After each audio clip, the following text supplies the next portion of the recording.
Kings 18 for one of the greatest of great stories that we do really love. One of our great kings, one of the kings we're a big fan of.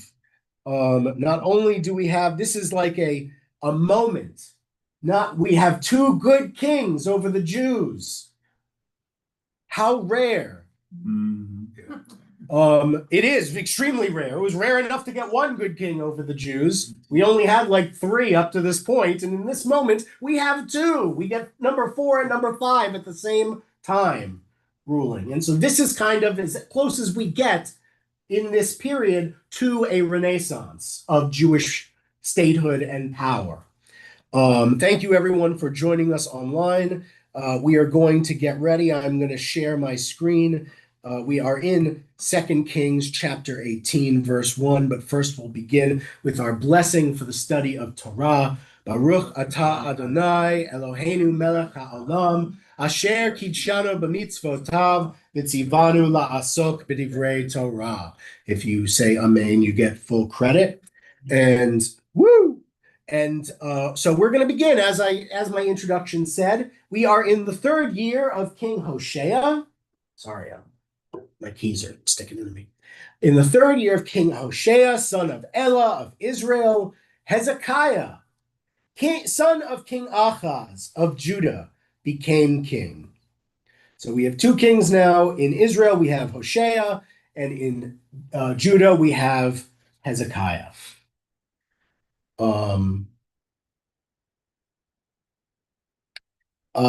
He was 25 years old when he became king, and he reigned in Jerusalem 29 years. His mother's name was Avi, daughter of Zechariah, whatever you prefer, however you prefer to pronounce that.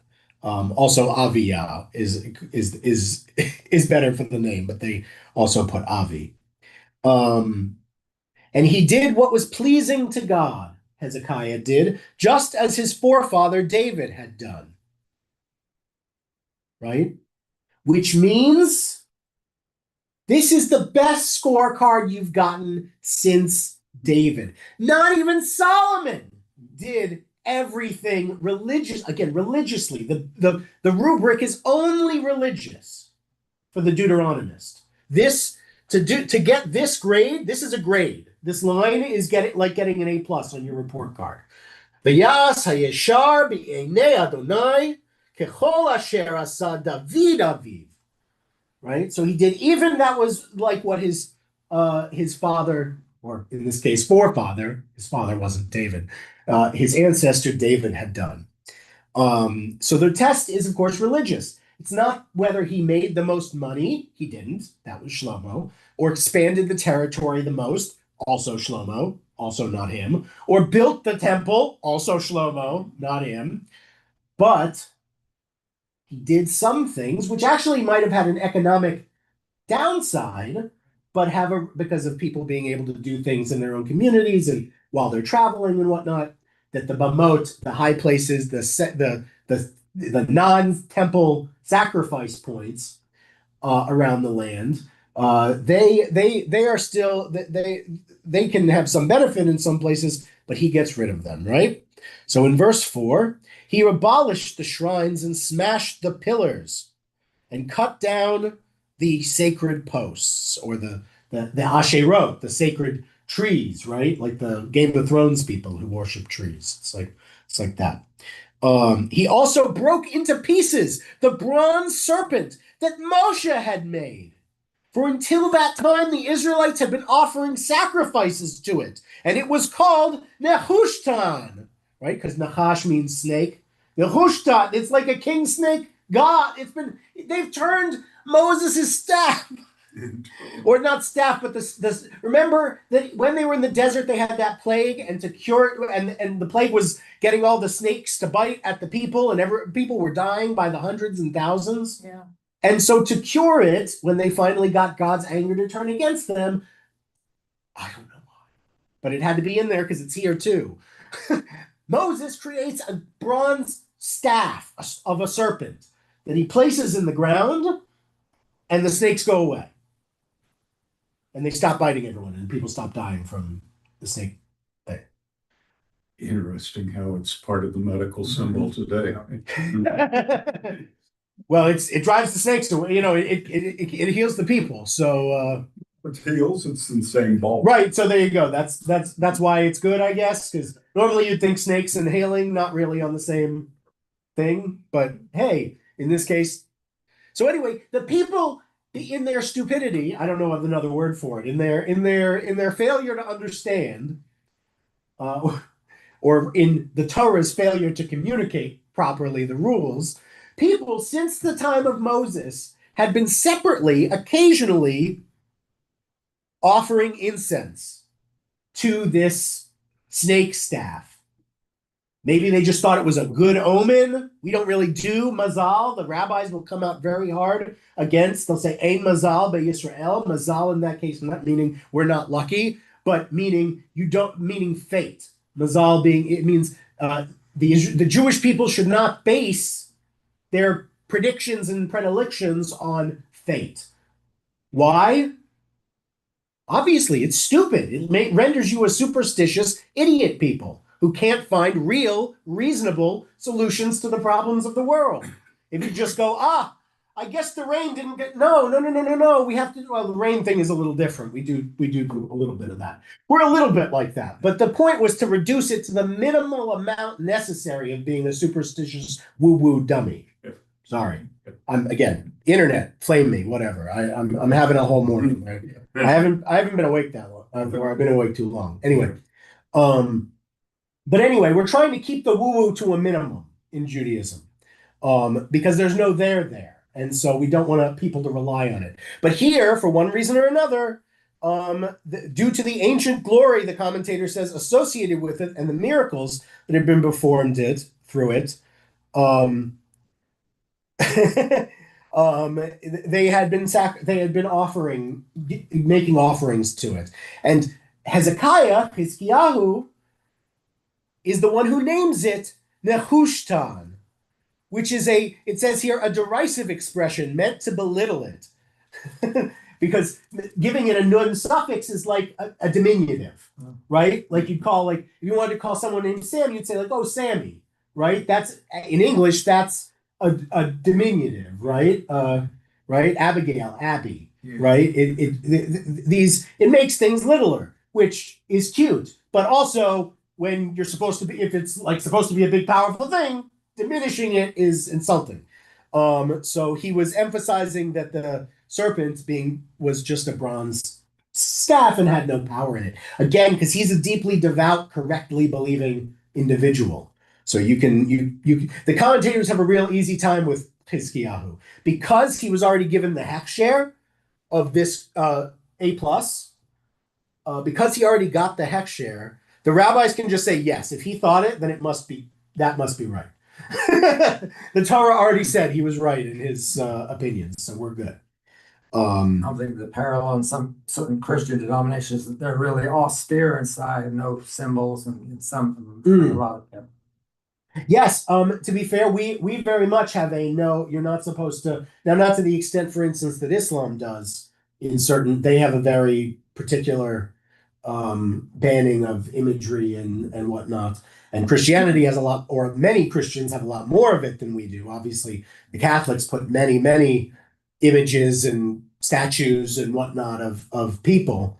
In Judaism, we really don't want to do that, especially in our sanctuaries and things. So you'll find Jewish art of Moses and of major figures, not of God. We don't do that with God ever.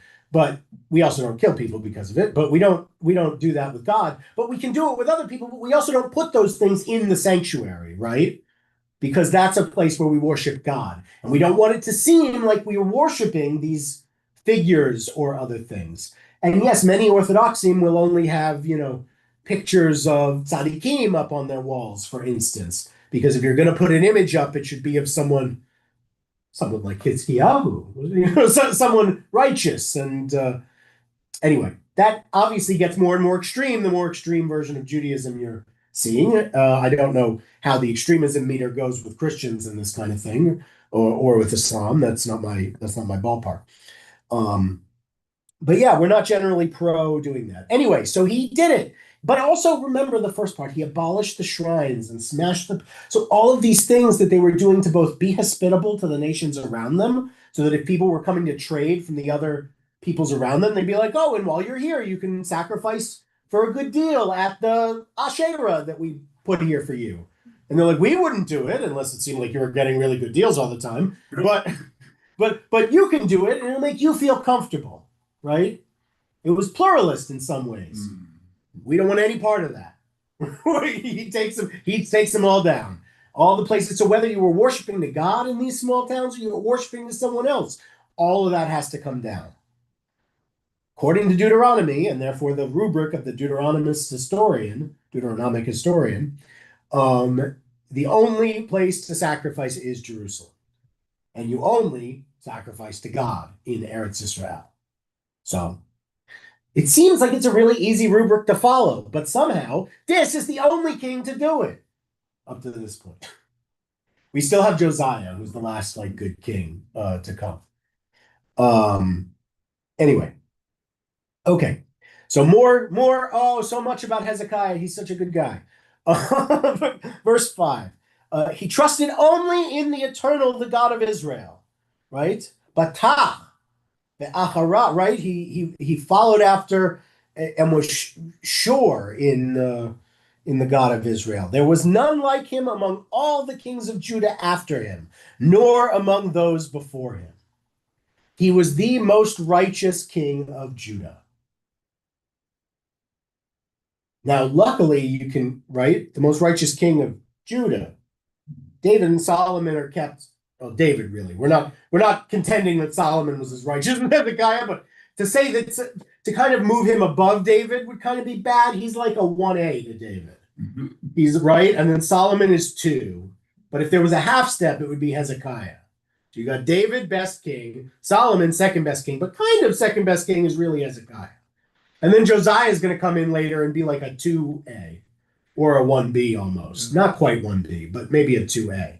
So these kings are kind of slotting themselves into the legendary level, but most people don't hear about them that much. Their stories aren't as told. Although you can still walk through this guy's tunnel. We'll read about it. And you can still do it. If you go to Jerusalem today, you can still go through it. It still exists, the same tunnel that's mentioned here in the city of David. Yeah, if you go deep enough under the Silwan, the Palestinian neighborhood they built over the city of David, if you go far enough underneath, you find like actual Second Temple like streets and stuff like you would in Pompeii, where you see, if you've been to Pompeii, you see like what the streets looked like in the Roman era and how they were built and how homes were built. You kind of see that same kind of thing, but from the Jewish period of the Second Temple, which is interesting. Anyway, so right, so he was really, really good. Verse 6, he clung to God, right? And he did not hesitate to be directed, right? But kept the commandments that God had given to Moses. So that's so great. That's just so great. Any comments on Hezekiah? I mean, I know I've been talking a lot. I don't mean to do that. It's just natural. Do the rabbis consider Hezekiah a tzaddik then? Baror. Okay, yeah, clearly, yes, he must be a tzaddik. It's a good pickup. But yeah, I mean, he's not. I don't recall that many times he's discussed. Quite frankly, I think Josiah might even be. I don't quote me on that. I'm gonna look up the references, but he's not discussed that often. To be fair, the rabbis are wary of the kings. They're wary of anyone who might remember. The rabbis are playing it's not a power game, but the rabbis are living in a post-sovereignty world, and they're not expecting or ready for a return to sovereignty. They believe their system could exist with returned sovereignty, though they're not really sure what that would look like. And by the way, even the Haredim and stuff of today are not quite sure what they think that should look like, short of their new version of what they see as a messianic state, which would essentially be a king that deferred to the rabbis, that would recreate the Sanhedrin and then just do whatever the Sanhedrin said. And then he would be this, but instead of by some vague follow the Torah and preserve the worship of God, it would mean he clung to what the rabbis said and did not hesitate to be directed. I mean, that would be the world the more extreme of today would envision, probably. Otherwise, we're not really, we don't really know. Remind me again, what was the Sanhedrin? How long did it exist? The Sanhedrin was the highest rabbinic court, and it exists in the Second Temple period. It didn't really exist for that long, and it wasn't really ever that powerful. The rabbis imagine a Sanhedrin that has power, but the Sanhedrin that really existed was it's like, who knows Russian history? No. Okay, so in the late 19th century when everyone was getting democratic, but Russia was still basically in the 13th century, and they said we should have a Duma, we should have a parliament, but it shouldn't have absolutely any power and all of its opinions should be disregarded. That was the Sanhedrin to the kings and the priests. The rabbis will then imagine a Sanhedrin of power. Because again, they imagine a world of rabbinic power that doesn't yet exist in the time they're writing about and talking about it in the Talmud. It doesn't exist anywhere in the Jewish world until hundreds of years after the rabbis' teachings start to get, and quite frankly, what happens is all other Jews kind of fall off of being Jewish, except for the Jews held to some concept of Judaism by rabbis who are leading communities in various places. The rabbis take over because other Jews, Karaites, Essenes, Zealots, whoever, don't have a structure to keep them bound to the people. And there are 70 members?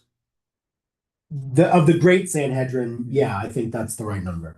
The number, I think there are different numbers though, because there's also a big Sanhedrin that's only 23 or something. So I gotta look that up, actually. Shocking, the Reform rabbi doesn't know how many should be on the Sanhedrin. We're not hoping for a Sanhedrin, and they're not going to appoint any of us to it anyway. If there's a Sanhedrin any day soon in Israel, then I'm never going to be allowed back in that country. That's the day they're going to be like, this guy's not allowed back. So let's hope that doesn't happen anytime soon. Only in the times of the Mashiach should that happen. Anyway, other questions about Hezekiah? Okay, well, Did he build anything? Well, you said that. Oh, yes, he did good building, especially his tunnel system. But we'll get to that. Okay, let me just finish off his wars. God was always with him. V'haya Adonai imo. B'chol asher yetzer. Right? Yaskil. Wherever he turned, he was successful. He rebelled against the king of Assyria and would not serve him. So remember, when we left off before this, the Assyrians had subjugated as vassals. They were technically independent, but they were vassals to the Assyrians. But Hezekiah restores true sovereignty to Judah by, right? So Ahaz, Hizkiyahu's father, was subservient to the king of Assyria and paid tribute to him, whereas Hizkiyahu refused to accept the authority of the king of Assyria. And so the Assyrian Empire, then its borders didn't reach all the way down. It stopped at Israel, essentially.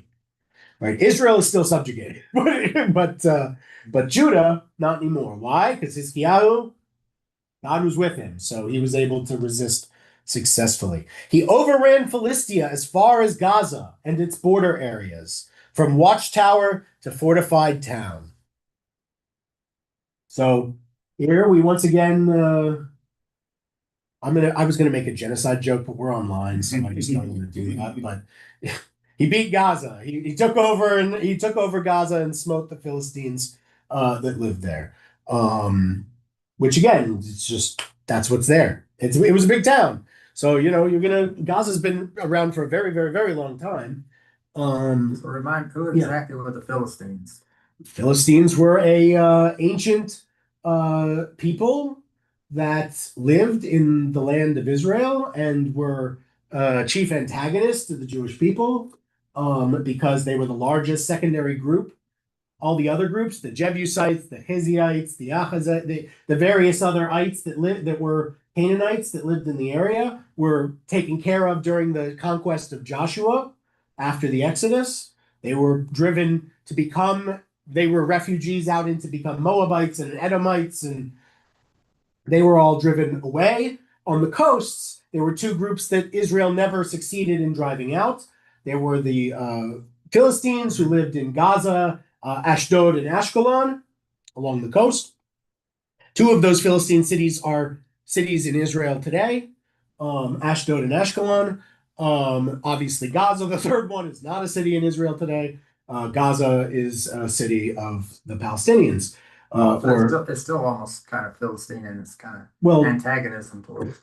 Well, so again, the link of that name doesn't only comes from the fact that the Romans hated us so much. The rabbis were very right to hate the Romans because they've given us still the Romans are giving us troubles 2,000 years after their destruction, or whatever, 1,500 years after their destruction, or whatever you count the fall of the Roman Empire. I'm not really plussed by it. Anyway, so that word, we use that word today, being a Philistine. Well, Philistine is separate, but the idea was, of course, just to give a very brief history, in the Second Temple period, after the destruction of the temple in Jerusalem, the Romans go on a renaming spree. After they've beaten the Jews and subjugated Judea, they decide that, like many peoples in history, the Jews have become too much trouble. And so rather, we should just not have Jews anymore. And so the Romans are the first in a while to have this idea of just maybe there shouldn't be Jews anymore. So they do a couple things. They forbid Jews from living in Jerusalem, and they rename Jerusalem Aelia Capitolina and make the temple site into a shrine to Jupiter.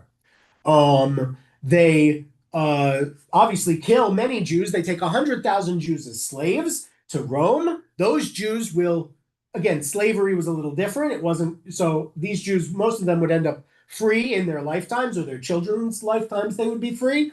And when they got their freedom, they went north, up to Germania and east. That's how you get Ashkenazi Jews, by the way. They're the Jews who were taken from Rome as slaves and moved up to, and of course the Romans wanted Jews that looked a certain way. That's how you understand Jews of Ashkenazi descent having a very specific, focused look as its own thing, whereas Sephardic Jews maintain the ancient Jewish breadth of skin tone and complexion, and other Jews from Beta Israel and Bnei Menashe from Ethiopia to India maintain still their, again, these are all authentic Jewish skin tones. They just, as exiles happened in different ways, certain groups focused and mixed with the people of their area, and it moved them into one kind of consistent look.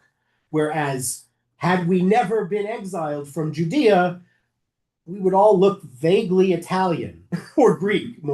Greek is closer, right? A little bit more olive than white, and darker as well, like you get with southern, like Arabian skin tones. So anywhere from, it's, again, I don't. Anyway, the point being, this is the human geography history of the Jewish people. And it's important to understand it because people today will say, well, you're not from there if you don't look X, which is really a misunderstanding of how thousands of years of genetics works in a people group. And also, besides the fact that people obviously convert and whatnot. Anyway, one of the naming things the Romans do is they rename the land of Judea, because Judea would mean what? The land of the Judahites, or the land of the Jews. So they rename it, close, no, Syria Palestina. I have to try and say it like an Italian, because they're Romans. I don't know if that's how they sound. I don't know. But Syria Palestina. That's what they, right? And it's like P-A-L-A-E, right? It's got that, like, that Greekish Roman A-E-S-T-I-N-A is how you spell Palestina. And Syria is just spelled like Syria, S-Y-R-I-A. And so, like most of the Ottoman period, for instance, it became one larger sub-state in the Roman Empire, having from Damascus and Lebanon, southern Syria, all the way down to the southern Israel and the northern, Jordan, and that even the very northern part of Saudi Arabia down there became one province in the Roman Empire, and they renamed it. And because they renamed it this, even Jews eventually came to call the land Palestine. which is named after the Philistines, though not because the Philistines have anything to do with the current people who call themselves Palestinians. I'm not saying they're not a people. I'm just saying they're a very new people. They're not an ancient people. They only consolidated as a people in response to Jewish nationalism. They are Arabs who moved primarily. There are some 50,000 of them that have roots, maybe even since the Jewish period, in the land of Israel. But of the 700,000 who were there when the war started for independence, the other 650,000 moved for economic reasons from Syria and Egypt and across the river and from Iraq and from Lebanon. So they are Arabs, and because they all intermarry now with each other and they all live together and they think of themselves as Palestinians, they're a people called the Palestinians. But they are created of other Arab national groups only in the last 150 years. So just to put a bow on that, the name of Palestinian comes from Palestine, which comes from Philistia because of the Romans, but the people who call themselves Palestinians have nothing to do with any of those time periods in history because they're all recent immigrants from Arab lands surrounding the Jewish state.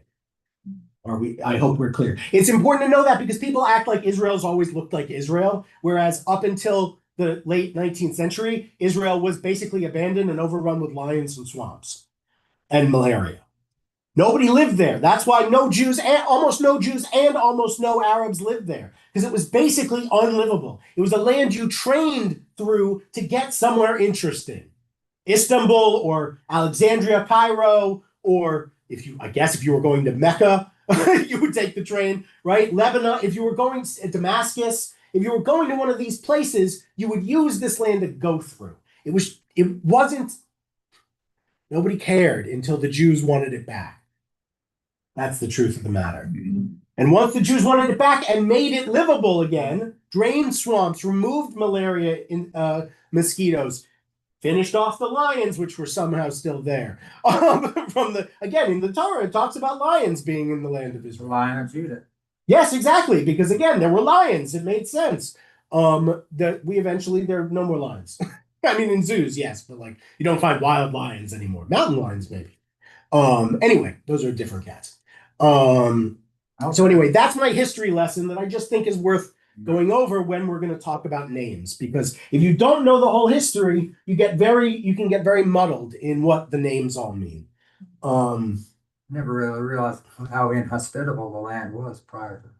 For a long time, it was very inhospitable, and nobody really cared because the only thing, very random, silly religious scholars who nobody cared about would go to Jerusalem to go to the Al-Aqsa Mosque and the Dome of the Rock. The Muslims didn't really care about it. They were much more focused in those times in expanding their caliphate borders. Again, what they already had was less interesting to them than where they would go. Once they started to be rolled back by Western powers, especially post-World War I in the fall of the Ottoman Empire and the last caliphate, essentially, the last big Muslim devoted state, it became a different situation, and especially when the Jews wanted to live there again, suddenly the Al-Aqsa Mosque and the Dome of the Rock gained much more prominence in Islamic thought because they became things they could fight for to rally them together. And we all like to have things that rally us together as a people. So, I mean, it's understandable if not supported. Okay. Thank you for letting me again shout at you for 20 minutes. I don't know. That was interesting, though. I'm glad it was interesting. I'll go back and watch it and see how crazy I was. We'll see if I said anything insane. Okay. We're gonna move and see more about what happened to Israel. So in the 4th year of King Hezekiah, which was the 7th year of King Hoshea, son of Elah of Israel, King Shalmaneser of Assyria marched against Samaria and besieged it, the capital of Israel. And he captured it at the end of 3 years. In the 6th year of Hezekiah, which was the 9th year of King Hoshea of Israel, Samaria was captured.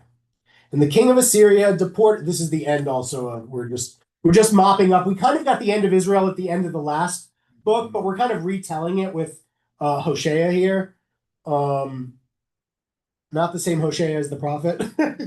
Hosea, I think we're all getting, the names are getting very confusing. It's almost like Game of Thrones. Okay, so deported the Israelites to Assyria. He settled them in Hala, along the Havor and the river Gozan, in the towns of Media. And Media becomes the Median Empire, becomes an empire in the Caucasus eventually. Some people say this is this becomes. Does everyone know the Kuzari, Judah Halevi's philosophical text about the Khazars? Mhm. And again, Khazars gets play in anti-Semitic circles for a different reason. But the book so-called tells of a steppe kingdom in the Caucasus that doesn't know what religion the king doesn't know what religion he should identify with for the sake of foreign policy and the good of his people. So he calls representatives of the three major Western religions, Judaism, Christianity, and Islam, to come and argue with it, to explain to him why they should be his country's religion. I guess he's converting from paganism. He doesn't have a set religion, and he wants to be part of one of the big three. And it looks like he's going to go with Christianity or Islam because obviously they're the two biggies.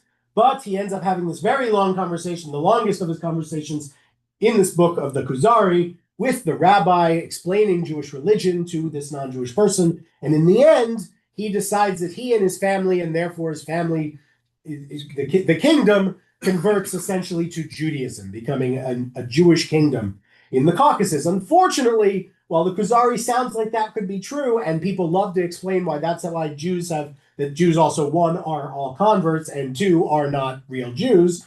That's why this verges into the anti-Semitism territory. The Kuzari imagines a kingdom converting to Judaism. We have very little proof of that existing or being some kind of established Jewish community. So that's again not where Ashkenazi Jews come from. They do not come from the Khazarians. They come from the Jews taken in Rome. Wouldn't that be where Georgia is now? In that area, yeah, in the Caucasus. Of course, they're Muslims there today. Today they're Muslims, yes. The steppe peoples are either Muslims or Orthodox Christians today. But at the time, the talk was this was a philosophy book, not a history book. Although there is some evidence that there was one king who might have identified as Jewish in the Khazarian period. And that's where the book imagines as if there had been this, we don't know, again, it's not based on history, except for the slight identification with the symbol of the Star of David and one of the houses of the Khazarian. Yeah. What's the approximate dating of that? Oh God, like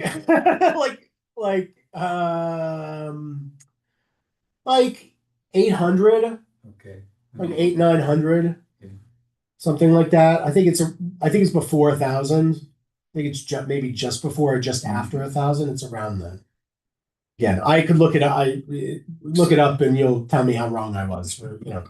There are these games we do online that's like GeoGuessr and Time Guesser and stuff, where you can it'll be like, where was this event and where did it happen and how far away in time was it from the. And you gotta it's like Woodstock. It'd be like Woodstock is bad because Woodstock was in Woodstock, New York. But still, it could be like, when was the first speech of Martin Luther King do that? It would be like MLK's dream speech, and you'd have to know that it happened here on the National Mall. You'd have to know that it happened in what year in the 60s it happened, that kind of thing. Anyway, you'll see how far off I was. That was my whole point of saying that. And why did this happen? Why did the Jews of Israel get carried off? Verse 12, this happened because they did not obey the eternal their God. They had transgressed God's covenant, all that Moses, the servant of God, had commanded. They did not obey, and they did not fulfill it. Right? By the way, what do we say when we accept Torah? The people, we use this line a lot. It's famous. Oh, yeah. We shall do and we shall. Yeah, but in Hebrew, because I'm going to give it to you in Hebrew here too. It's right here as a hint. It's in the plural. It's in the declarative. So it's we na'aseh v'nishma. We will do and we will hearken. We will hear. We will by hear. We will obey. Essentially, we will do what you say. Mm-hmm. So we will do it, and we will, really do it. Here it says, right? Velo sham'u velo asu. They did not hearken to it, and they did not do I've always understood that it. in an idiosyncratic way too. We shall do, we shall follow, we shall hear, we shall better understand as we go along. Our Sure, I mean, I like that as a drosh. That's a very nice drosh. Yeah, I mean, I agree with you as a drosh that makes sense and is naturally part of anything that has an interpretive tradition. Yeah. You should accept that there will be some level of, reinterpretation with every generation, as we say. That's interesting. And again, it's just we're using those words so that you can understand the rubric by which they're judging. It's the same words we declared. We said it. It was our vow. This is important theologically. This isn't God smiting us in the desert like Moses tells him not to do. This is us failing to live up to our vow. God has no choice, even though it pains God. We failed our vow. There's a consequence to that. God, because God is just, God has forced God's self in the context of the rules God has established, that God must follow through on God's promise, which was that if you fail, you will be exiled for a period of time. It's like being put in a penalty box. Except the box is the whole rest of the world. And the only place we want to get back to is small. But it's a lot safer in that box than inside the box than outside of it, as we will find out. In any event, they did not do it. They did not fulfill their words.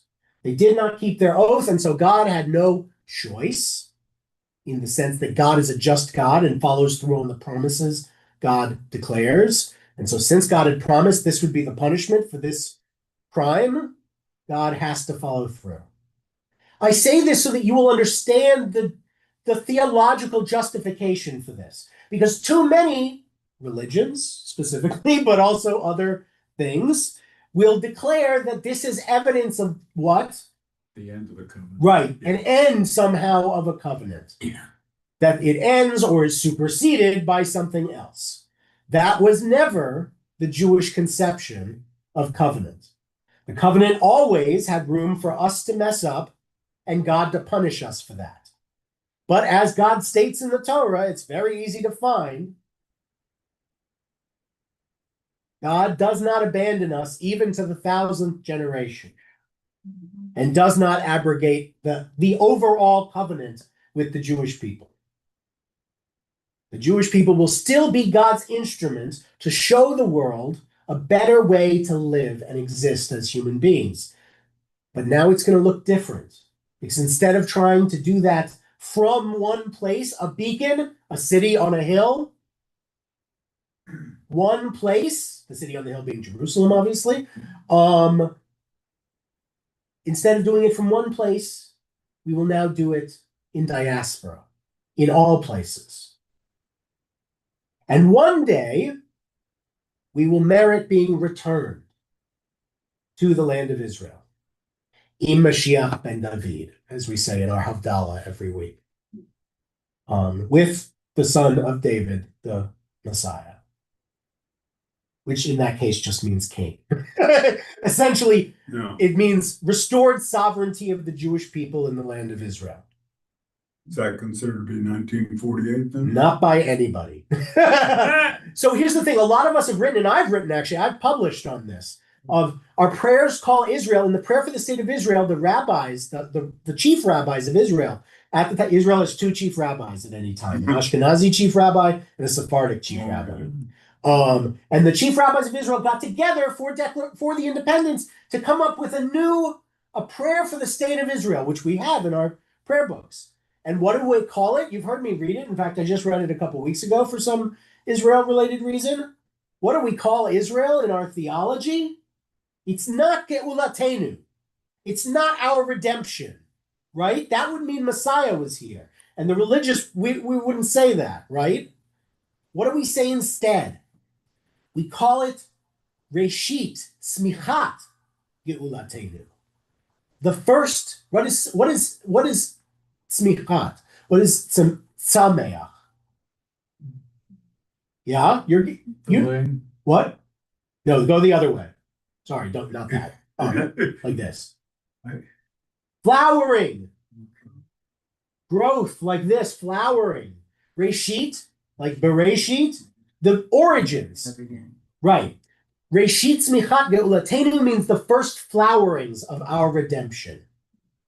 Okay. That's how they refer to the establishment of the state of Israel. Not that it marks our redemption, but that sparks of the potential arrival of the Messiah can now be seen because of this moment that we have sovereignty again in the land of Israel. It's like we're Yoshvei Tzion. We are paving the ground by occupying the land of Israel, so that when the Messiah comes, the Messiah doesn't have to conquer the land of Israel, which is on the list of things to do. But if the land of Israel is already occupied by us, that'll be a real easy task, one would imagine. Again, that also might not look great, depending on what the world looks like when that finally comes about. Who knows? We could all be back in the Stone Age by then.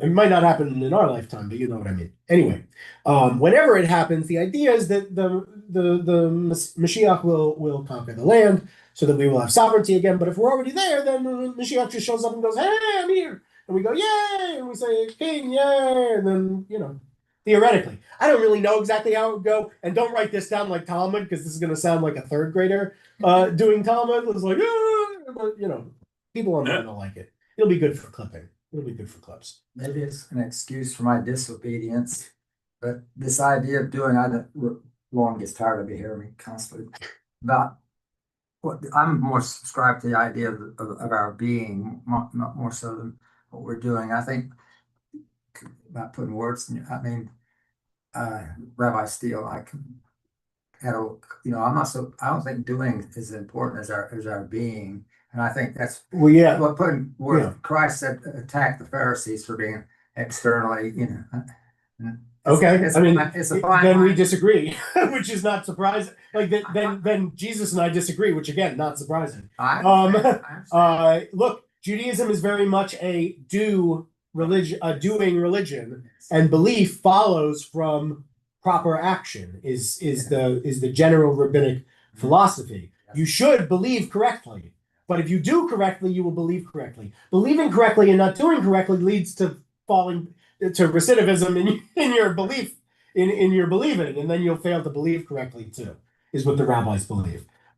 It also helps because, again, our mission is not, I'm not proclaiming I know what the Christian mission on earth is. Our mission is specific and established, and it's based around doing. We have to be a light unto the nation, so the world will know that you don't have to live like the people lived after the time of Adam, but before the time of Noah. You don't have to live with only devising violence and evil. You can actually do good things and build for humanity and for the sake of the world, so you can be a good caretaker of the earth and of the animals, so you can live the life that God wants you to live in happiness and peace.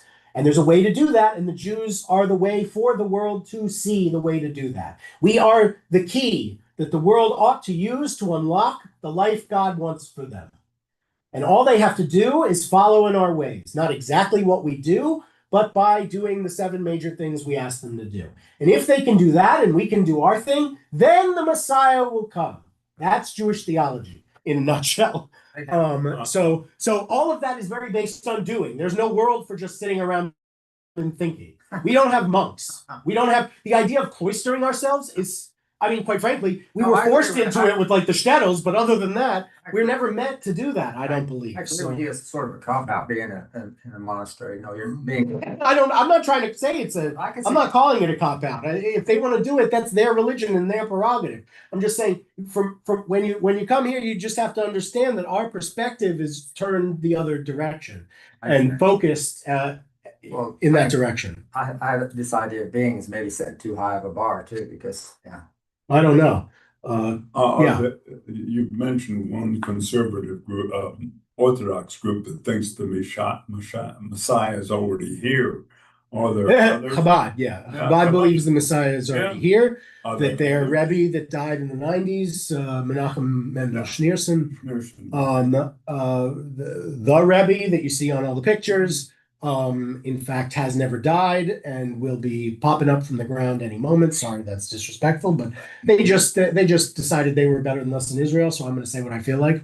Sorry, can't give the Black Hatters. In Israel, they derogatorily call them penguins. I won't do that, but I did just say it out loud. So, Well, they've never been able to replace him, so they don't. They don't want to replace him. Yeah. He's not replaceable. Oh, He's Messiah. Again, I don't like, we don't believe this, and no Jew would, but Yeah. they do.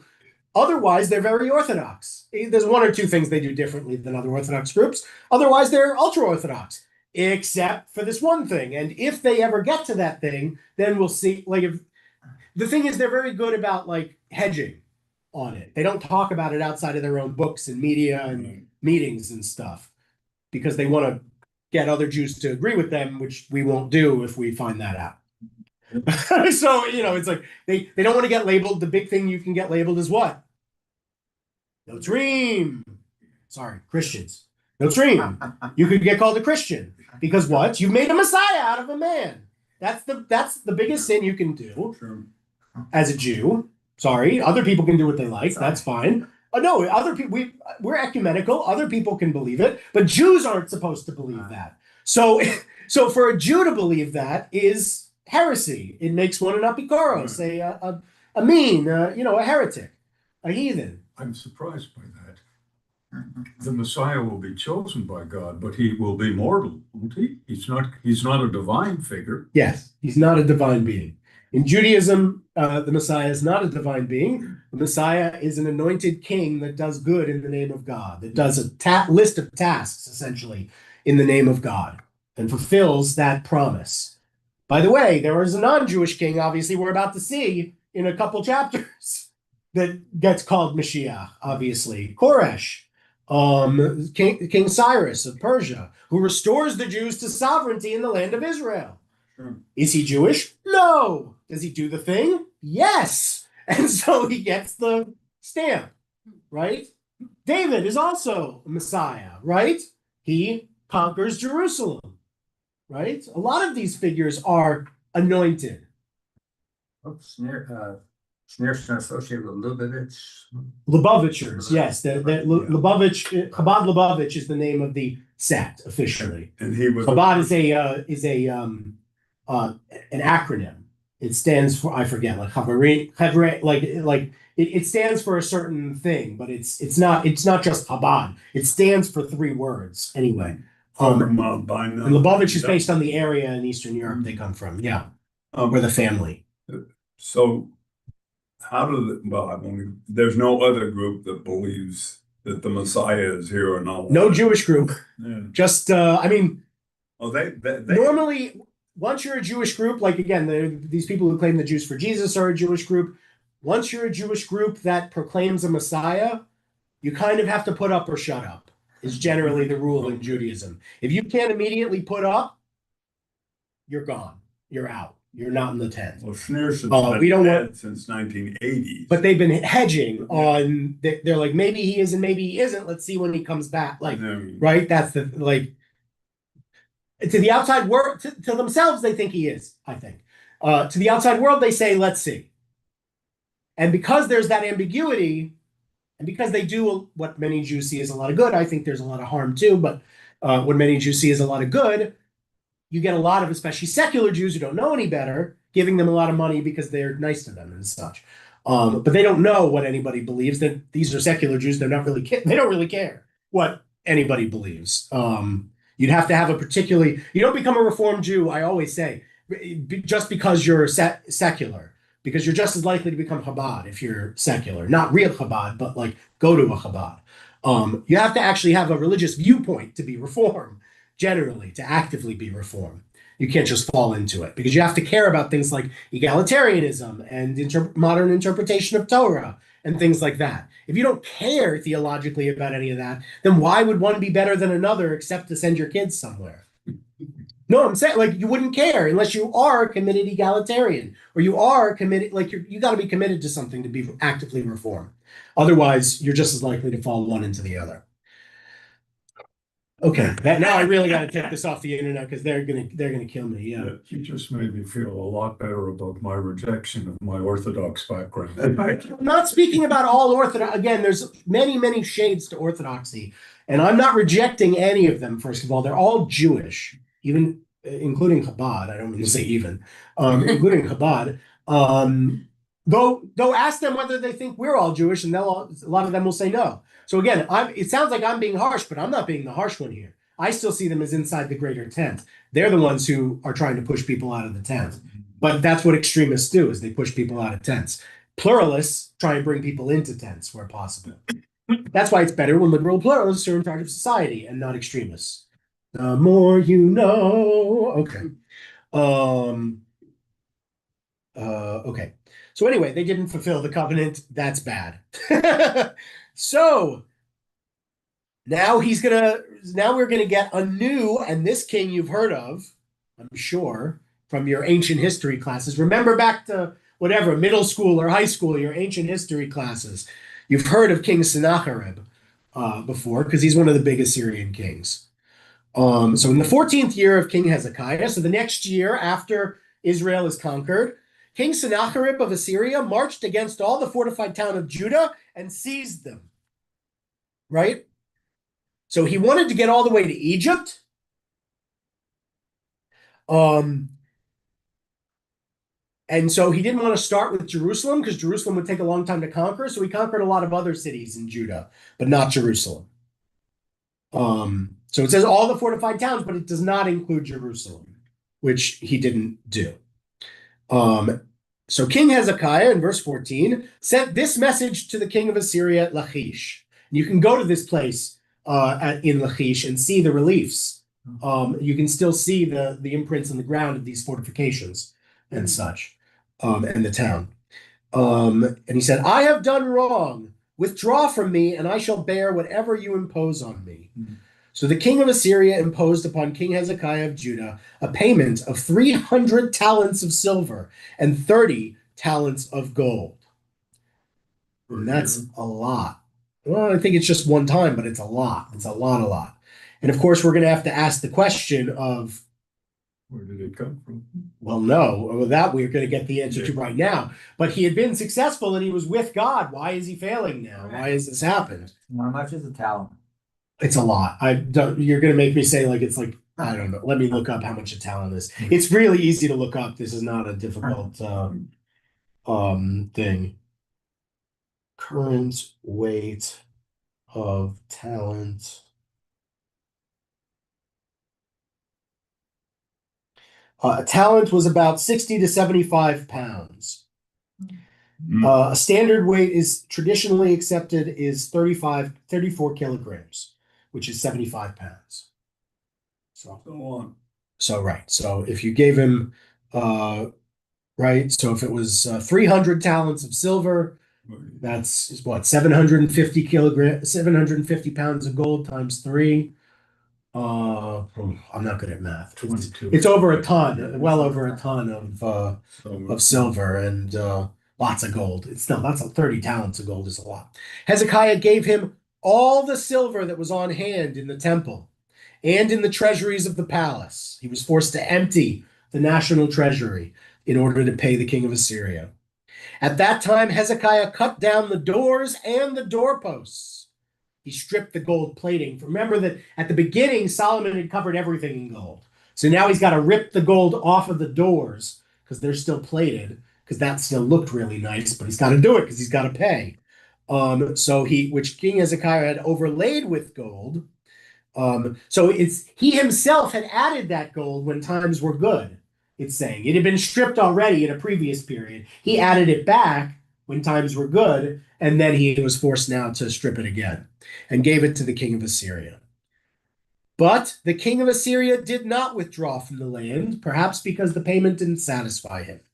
And the king of Assyria sent the Tartan, the Rabsaris, and the Rabshakeh from Lachish with a large force to King Hezekiah in Jerusalem.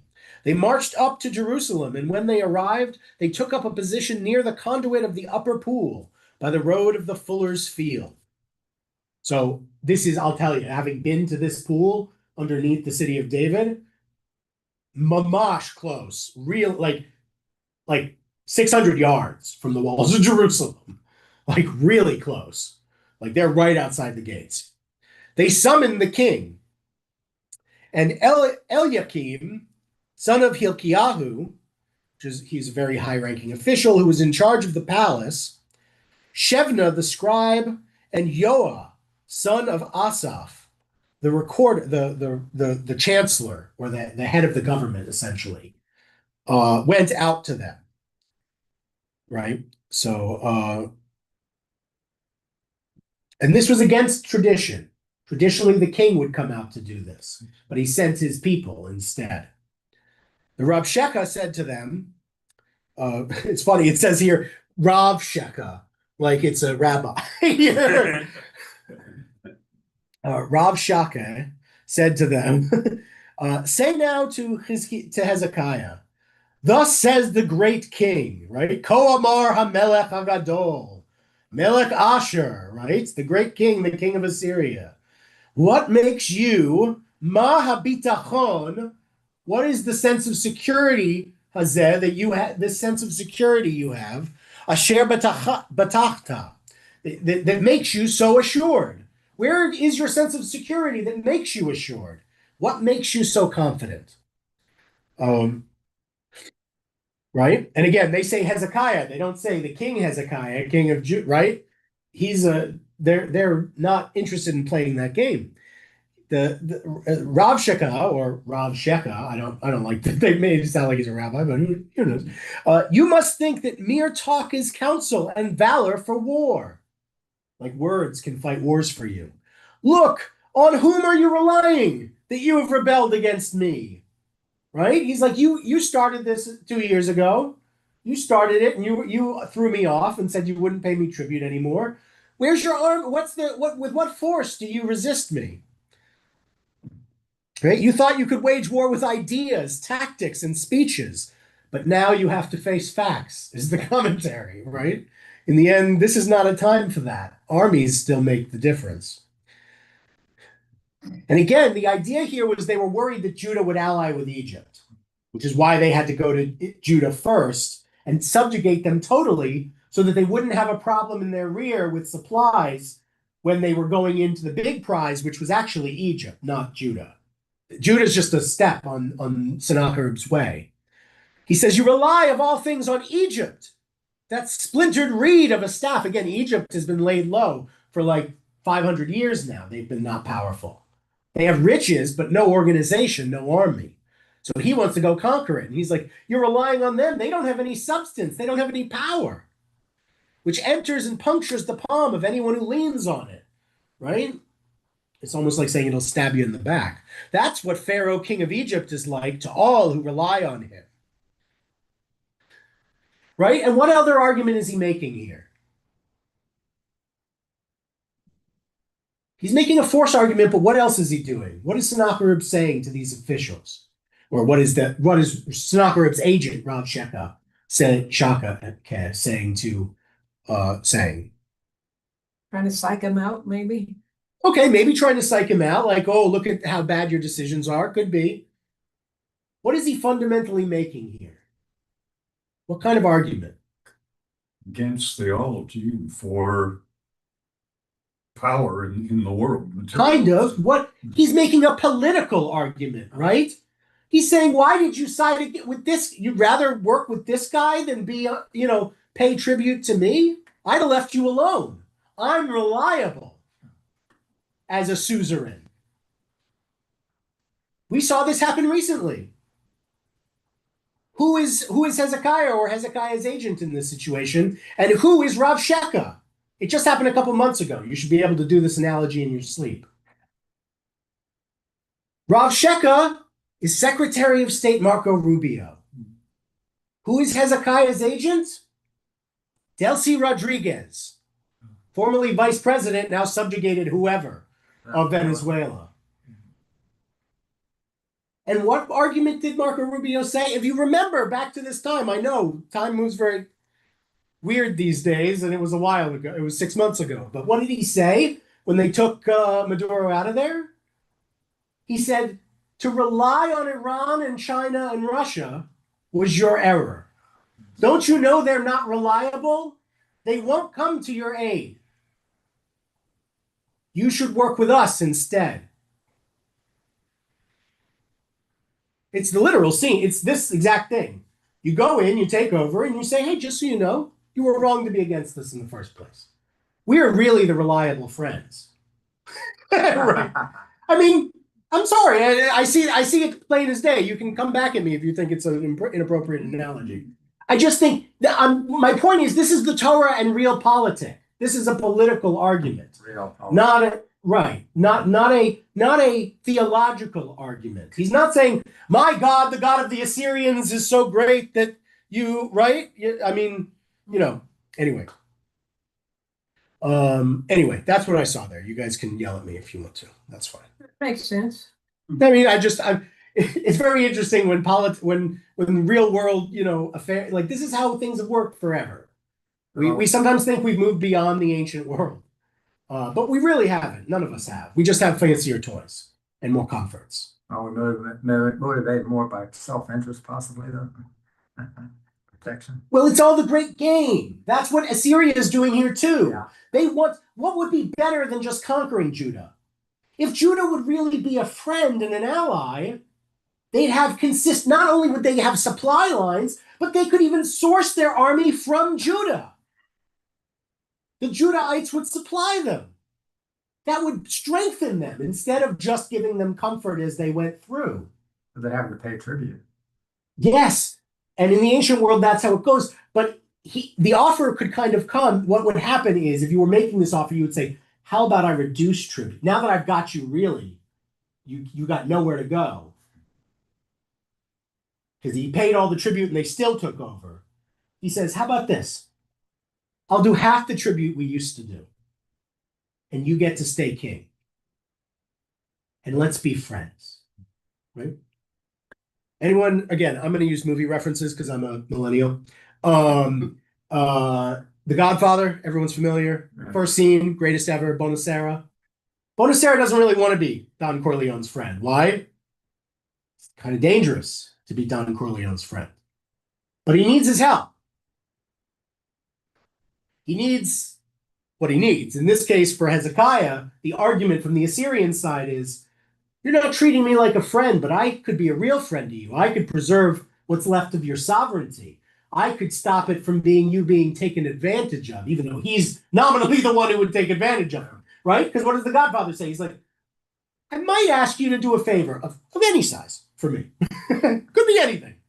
Ends up just being taking care of his son's funeral arrangements, and that's it. But it could have been anything. He could have said, take this gun and go kill this person. And you got to do it. It's a tough world to live in that guy's world. It's a tough world to live under the protection of someone dangerous. But that's the kind of decision Hezekiah's got to make now. You know what Henry Kissinger said about not being a friend of the United States? Yes, because again, it's real politics. This is how the world works. If you want friends, sometimes you have friends based on shared interests. Sometimes you have friends based on opposing other people's interests. And sometimes you have friends that don't have any other choice. For one reason or another. Quite frankly, today Israel's kind of facing a similar situation. A golden cage. Not like Venezuela's situation, but still a cage nonetheless. Right? Israel's forced to do what America wants as a vassal to America. They have very few other supplier allies that can, first of all, there are very few countries on earth that could supply Israel with what it needs. And beyond that, no one who's as advanced. So they rely entirely on America. And so if America says you have to do this, they don't have a choice. We have the leash. That's what Assyria wants in this sense. They say, why don't you let us hold the leash and we'll be nice. We'll be a nice master. That's the offer. Venezuela took it. There's attractive things to taking such an offer. Israel's been willing to take it for the last 30 years. Since Oslo, Israel has been entirely dependent on America and entirely an American vassal state. Now, a lot of that has worked out nicely for both Israel and obviously American-Israeli relations. everyone is always wondering why AIPAC is so popular among politicians and why politicians are always so supportive of Israel. If you have your own R&D military department that you don't have to pay for beyond a couple billion in aid, which is a very small percentage of your budget, that makes everything you do as a military better without any Americans having to fight or die, you have a great vassal. You want to support that. Everybody does, Republicans and Democrats, because what's the downside to America? There isn't one. Unless you hate Jews, of course, then there's a downside because the Jews are powerful. They may be, Israel's Iron Dome thing, I think America's trying to share that, or it's pretty good high technology. Here, Assyria is going to offer technology. Let's read these next two verses. Verse 23. Come now, make this wager with my master, Melech Asher, the king of Assyria. I'll give you 2,000 horses. Chariots are the best technology. They're the F-35 fighter of the ancient world. And 2,000 horses, that's automatically making him a player again. He says, I'll give you 2,000 horses if you can produce riders to mount them. He doubts even that Hezekiah has enough riders to he's like, it's like the original people were like, you should give Ukraine all these tanks. And it's like, I'm totally for giving Ukraine as much as they need to win their war. But the problem at first was none of the Ukrainians had ever seen a tank like a Western tank and had no idea how to use them. So they had to be sent for 6 to 8 month training courses in Britain and America and Poland, the three nations that were sending tanks originally of their own design, so that they could learn how to use them. Right? They didn't have enough they didn't have enough horse riders for them. Even if we'd given them 2,000 tanks, they didn't have enough crews to man those tanks that could do it. That's what he's kind of intimating here. He's kind of saying, if you can even produce, right. I don't even think you have enough for that, but I'd be willing to do that. And verse 24, so how could you refuse anything, even to the deputy of one of my master's lesser servants? Again, he's saying, right, he's like, I'm minor, even as minor as I am, you should kiss my feet. By the way, this is the same thing you see from J.D. Vance, who says Israel should be more grateful, right? Israel should realize its situation, he said less than a month ago, that the whole world is against them and America's all they've got. That's what he said. Yeah. And so he's saying this. So if I tell you to jump, even if I'm not Trump, even if I were nobody, as an American, you ought to jump. Those aren't the words of a friend. No. Those are the words of a conqueror. Mm-hmm. Even a golden cage, even the ability to defend yourself, if it hinges on someone else's holding of a leash, that's not sovereignty. The Torah is saying.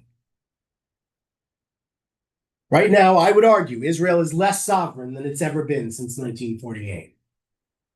Israel is, just like Venezuela in its own way, totally controlled by the United States of America.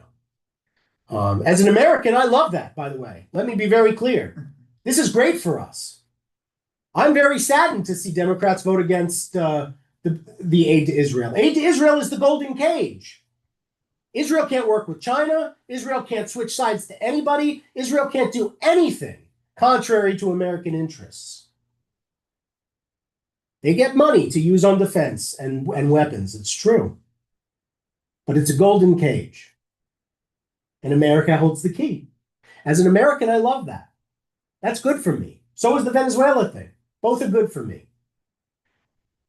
In the sense of, if I was an Israeli, I think I wouldn't like it very much. I think I'd be very upset about it, which is why this administration has plummeted in Israeli approval. As I said, up until about a month or so, 2 months ago, when the MOU was signed, Trump had basically since 2016 enjoyed 90% support in Israel. Only Arab voters essentially didn't like Trump. Every Jewish Israeli loved Trump. And then Trump surrendered to Iran and took the jet from Qatar and said very nice things about Erdogan, who also went on TV and said, maybe we should kill all the Jews because Israel's too much trouble. And Trump says, he's a nice guy. So Israelis don't like that. They're trying to sell them F-35s. Yeah, they're trying to sell, right. That would make Israel, put Israel in a very tough spot because Turkey already has a much larger army than Israel. If they can overcome Israel's air supremacy, if Israel could lose the air fight, then we're in a very different world than we've been in the last 50 years. I think Israel, though, does have fairly sophisticated defense technology. I think They have, but everything Israel has made is also, in fact, America just made a new missile technology based on Israel's military technology because America gets the blueprints to everything Israel makes. It's an R&D department that is a force multiplier for the American military. That is the greatest asset that Israel is to America. That's why I want them there, because not a single American soldier even has to test anything. From blood blanks to, and I know this because I can't say it online, but I can tell you offline how I know this. From medical technology and blood banks to how we treat soldiers, to how we launch operations, to how we fight drones, to how we protect tanks and ships and aircraft and protect from missiles, both low-flying and ballistic. Without Israel, America would be behind China and maybe even Russia in all of these areas. Instead, we dominate everyone else. The reason is Israel. As an American, and without up to this point, any threat to American personnel. Their computer technology is way, way advanced. Yes, their computer technology is also very advanced. But again, there's a lot of benefits that Israel brings to America. The question in Israel is starting to become, which makes me sad and worried as an American, and quite frankly, as an American Jew, the question in Israel is beginning, what are we getting from our relationship with America? Because if America is going to threaten to cut off weapons, what is this partnership? I think some electronic warfare stuff in the F-35 is updated by Israel. I mean, yes, that's the purpose of the F-35 program, is that any partner nation, it takes out all the data it collects and improves itself. So anyone who uses the platform helps all of the platforms around the world do better. Israel uses their jets more than anybody else because, first of all, Israel doesn't have bombers. They don't need them. They don't fight far enough, except now in Iran, they do in air refueling. But they generally don't fight far enough from their borders that they need bombers that go really far. They generally just use they use strike fighters, F-16s, F-18s, and F-35s. And so, yes, every time they use them, which they've done a lot in the last couple of years especially, it improves the American military. Anyway, I want to finish going through this. And now we get a theological, we're going to get around to this argument. So we got that. Now verse 25. And do you think I have marched against this land to destroy it without God? It was God who told me, go up against that land and destroy it.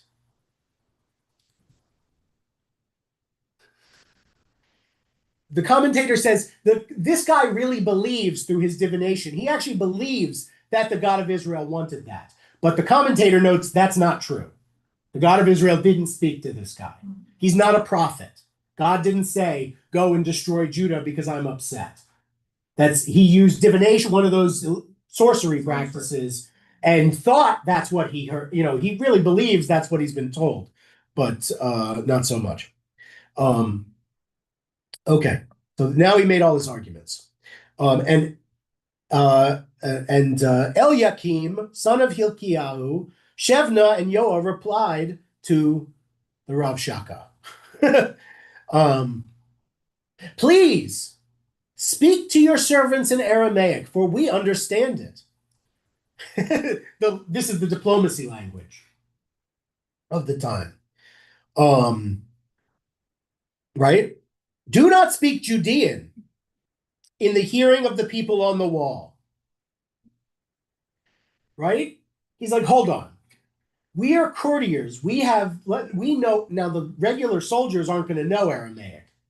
It's like in the 19th century, an American diplomat would know French because the language of international diplomacy was French.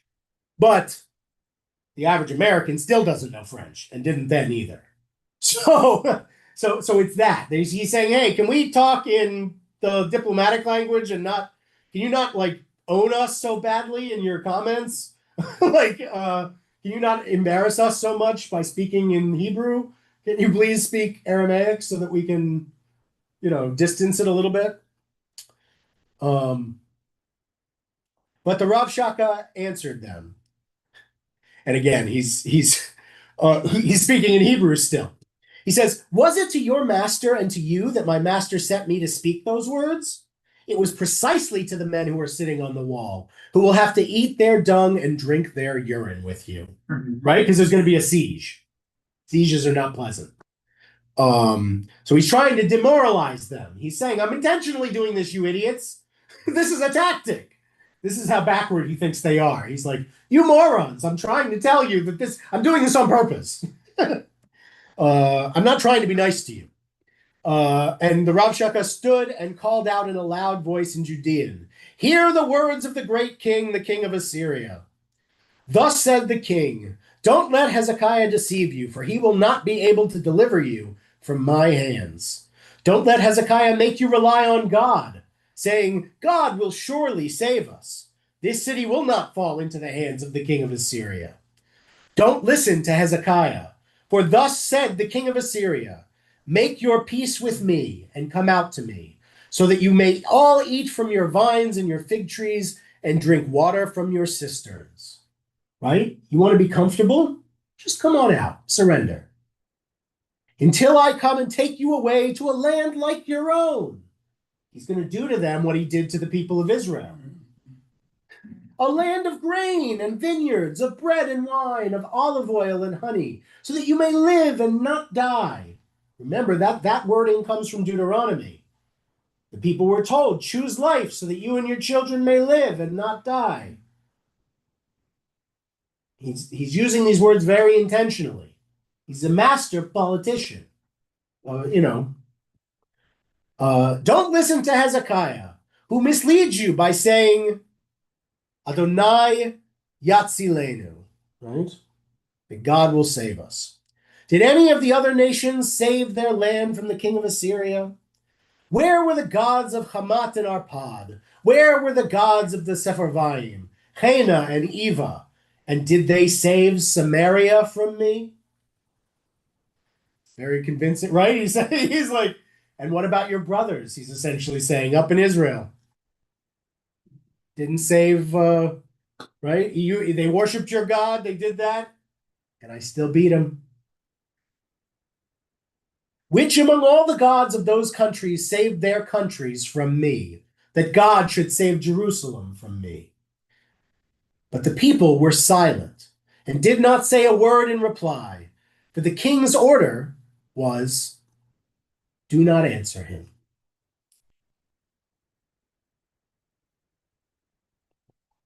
And so Eliakim, son of Hilkiah, who was in charge of the palace, Shebna the scribe, and Yoah, son of Asaph, the recorder or the chancellor, came to Hezekiah with their clothes rent, and they reported to him what Rav Shaka had said.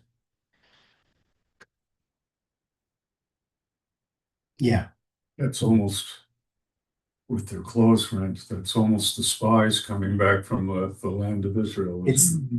But in a much more, it's much more, that guy was so rude about God and the king that they're like, out of piety, they're like, to hear such terrible blasphemies and such uttered, we're going to rend our clothes because of how evil that all was. Okay, so when we meet again in 2 weeks, we will go over the tunnel and the response and the escape and Hezekiah's response to all this. Hezekiah will still get his, his day. And with that, first of all, thank you to everyone who joined us.